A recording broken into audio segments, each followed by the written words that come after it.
आज बात करेंगे सिंधुदुर्ग की। एक ऐसा समुद्री किला जो करीब 350 साल पुराना है और इसकी कहानी सच कहूं तो बहुत ही कमाल की है।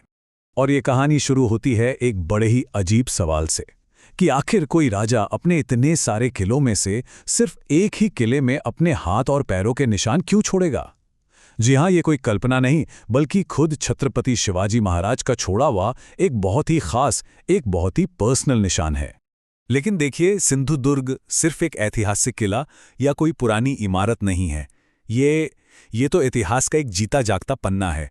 और ऐसा मैं इसलिए कह रहा हूं क्योंकि पिछले 300 से भी ज्यादा सालों से 18 परिवार आज भी इसी समुद्री किले में रहते हैं। जी, बिल्कुल सही सुना आपने। आज भी वो इसे अपना घर कहते हैं। तो सवाल ये उठता है कि ये लोग हैं कौन और एक राजा ने इनके पुरखों को यहां क्यों बसाया था। तो यही दो पहेलियां, एक तरफ वो शाही निशान और दूसरी तरफ यहां रहने वाले परिवार, सिंधुदुर्ग की कहानी की सबसे बड़ी दिलचस्प बातें हैं। इन सभी सवालों के जवाब ढूंढने के लिए हमें इतिहास में थोड़ा पीछे चलना होगा, मराठा साम्राज्य के एक ऐसे दौर में जब सब कुछ दांव पर लगा था।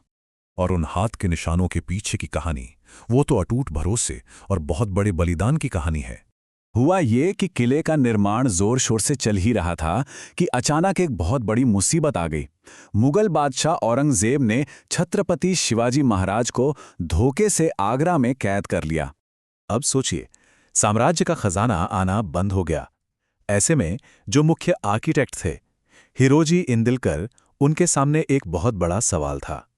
या तो इस अधूरे किले को यहीं छोड़ दें या फिर अपना सब कुछ दांव पर लगा दें।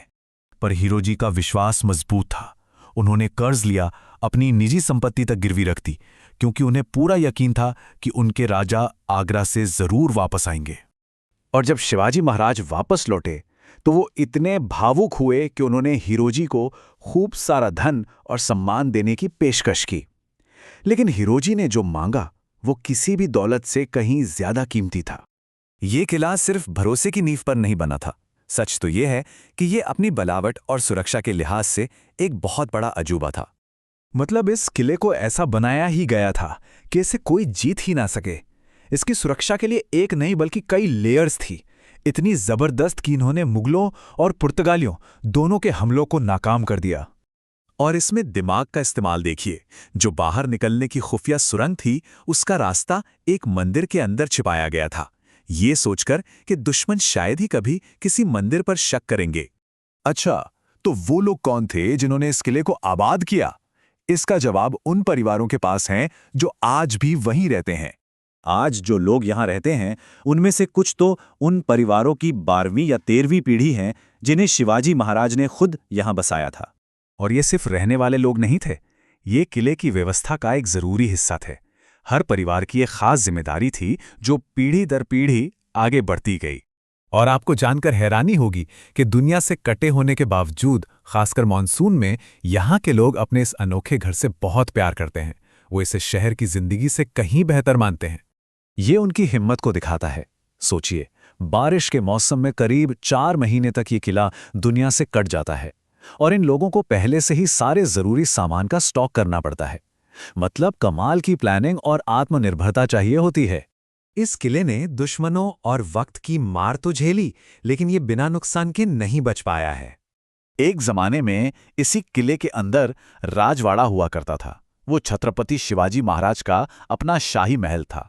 लेकिन 1765 में जब लड़ाई में अंग्रेजों के सैनिक मारे गए तो उन्होंने गुस्से में आकर उस महल को तोड़ दिया।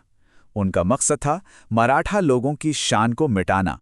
किला पुराने दुश्मनों से तो बच गया, लेकिन आज एक नए दुश्मन का सामना कर रहा है, और वो है प्रदूषण, यानी टूरिस्टों द्वारा छोड़ी गई प्लास्टिक की बोतलें और कचरा।